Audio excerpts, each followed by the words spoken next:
Demon Emperor Chapter 640 hanggang 641. Nagpapatuloy. Kakaiba talaga sa lahat ang ulap na to.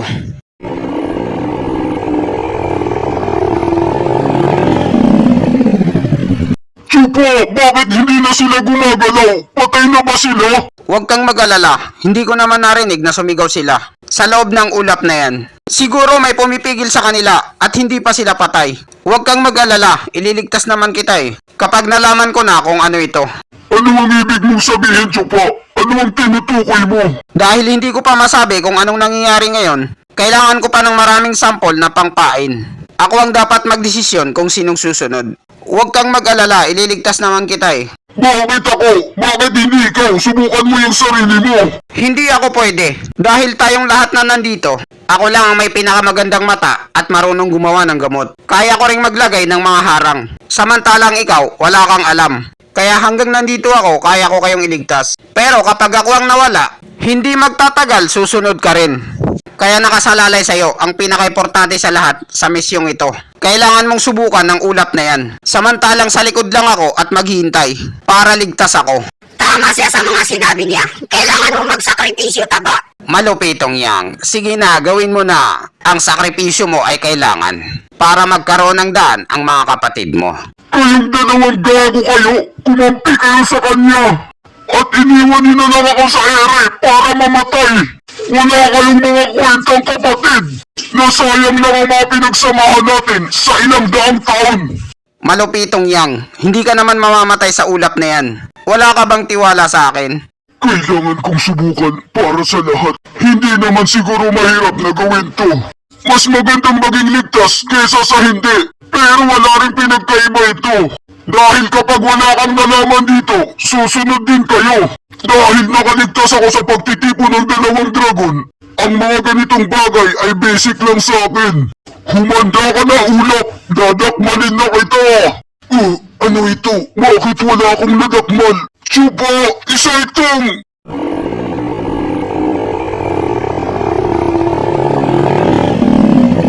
Malupitong yang! Anong nangyari sa'yo? Ano ang bagay na yun, Chupa? Hindi ko maintindihan. Sa palagay ko, ang ulap na to ay hindi nakakamatay. Dahil kung hindi, hindi man lang makakasigaw ang lahat ng mga nabiktima nito. At sa tingin ko, mayroong nalaman si Malupitong Yang. Siguro ang bagay na to ay pinipigilan niya na may makalabas na ingay. At pinipigilan niya rin sila sa isang lugar. Para naman ang may kagagawa nito ay may tali sila. Pero ano ba talaga ito? Itong kakaibang bagay. Hindi ko maintindihan.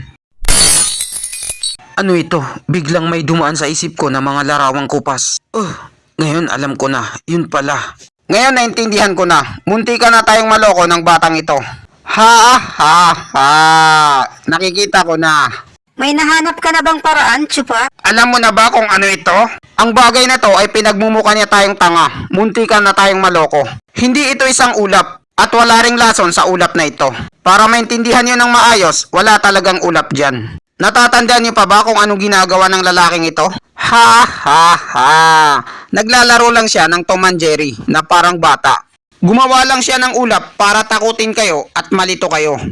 Bago niya kayo hulihin lahat. Pero ang totoo, wala talagang ulap dyan. Isa lamang yung ari na lumalaki.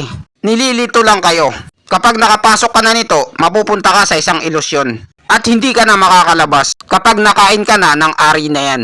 Kaya pala yung atake ni Malupitong Yang ay walang epekto. Dahil wala itong laman sa simula pa lang. At nalaman niya naman ito kagad, sinubukan niyang isigaw sa atin. Pero sa kasamang palad, kinuha na siya ng ilusyon bago pa siya makasigaw. Pare-pareho ang nangyari sa kanilang lahat, yung mga nakuha ng ari. Biglang lumabo ang mga paningin nila.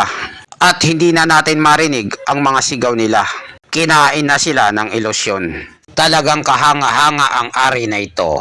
Dahil pati ang ethereal stage ay hindi kayang makatakas. Tama ang mga sinabi ni Sengket. Pero huwag kayong mag-alala, ang kupal na to ay hindi matikas. Itong aring ginagamit niya ay 7 gradong pataas at medyo kakaiba. Pero kahit ganun pa man, hindi niya kayang pigilan ng isang ethereal stage na napakabilis. Sa palagay ko ay... Ano sa palagay mo, Chupa? Anong iniisip mo?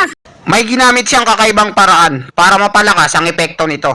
At ang pinakamadaling paliwanag doon ay gumamit siya ng pinagbabawal na bato.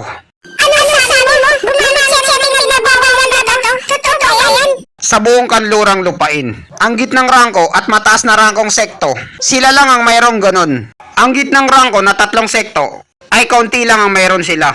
Walang matanda na nasa matinong pag-iisip. Nasasayangin na lang ito sa isang ari. Kaya ang natitira na lang na pwedeng makagawa nito, ay ang masamang sekto na nasa mataas na rangko.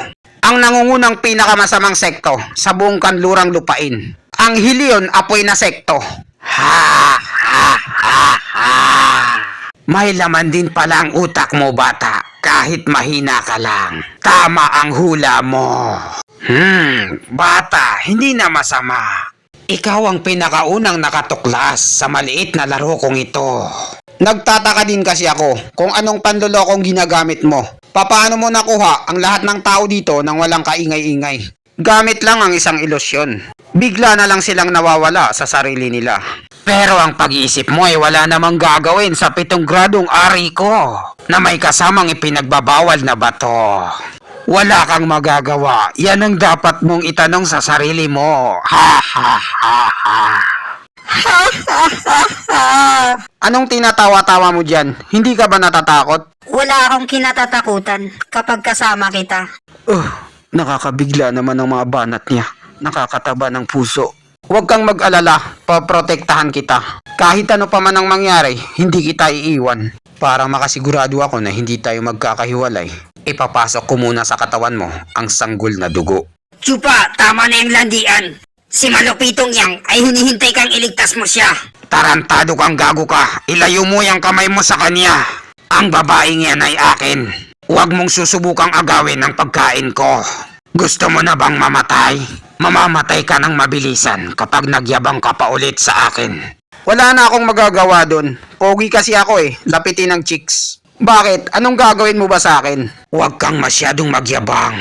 Papahirapan kita gamit ang 7 gradong ari na to. Solroting mon, 49 na araw kang magdudusa. Kapag nagsawa na ako sa above na yan, itatapon ko na lang siya na parang basahan. At sasabihin ko sa'yo kung paano ko siya tinira.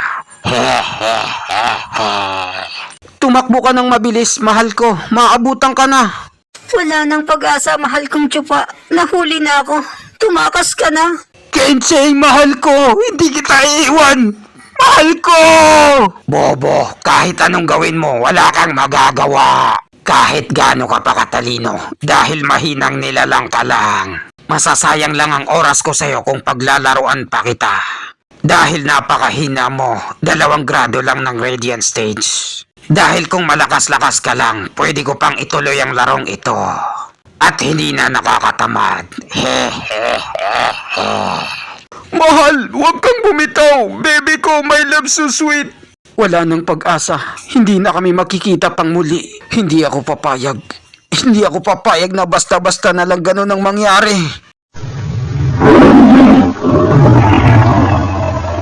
Gozo Satoru, Sex Isis. Ha ha ha. Akala mo mapaghihiwalay mo kami ng ganun-ganun na lang?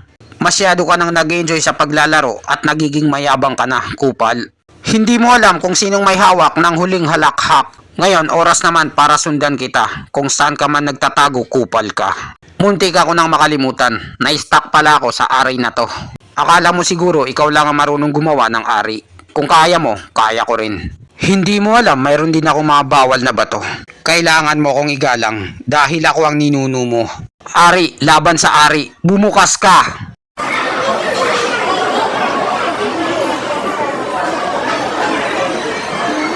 Pakiusap, huwag. Huwag mong gawin to sa akin. Please. Putang ina, anong ginagawa niya? Hoy, pakawalan mo yan, hayop ka! Hindi ka na nahiya, napakadaming nanonood. Gumagawa ka ng skandal. Dalagita, nasasabik ka na ba habang pinapanood kami? Huwag kang mag-alala dahil mamaya-maya lahat kayo ay mararanasan niyo ito.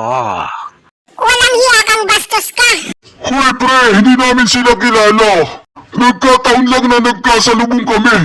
Gawin mo ng lahat ng gusto mong gawin sa mga above na yan. Pero pakawalan mo muna kami. Pakakawalan ko kayo? Ha ha ha ha. Sinong niloloko mo? Nakita ko na sinusubukan mo silang tulungan. Anong palagay mo sa akin, tanga? Yung pinuno namin ang kaibigan ng A-above na yan. Kaya gusto niya silang tulungan. Pero iba kami. Wala akong pakialam dahil nasa kuweba ko kayo at ang ibig sabihin nun ay pagkain ko kayo. Lahat kayo ay hawak ko sa aking mga kamay. Inubos niya lahat ang katas ng pagkababae ko. Grabe siya makasipsip ng lakas ng babae. Nalanta agad. Kapatid, dahil pinagsanayan mo ang pagsipsip ng lakas ng babae, ang matandang si ako ay walang kwenta sa'yo. Kaya bakit hindi mo na kami pakawalan? Ipapakita ko sa'yo, Taba, para hindi ka na ngumangaw-ngaw. Huwag po ako! Marami pa akong pangarap sa buhay! Aray! Maawa ka sa akin! Pakiusap!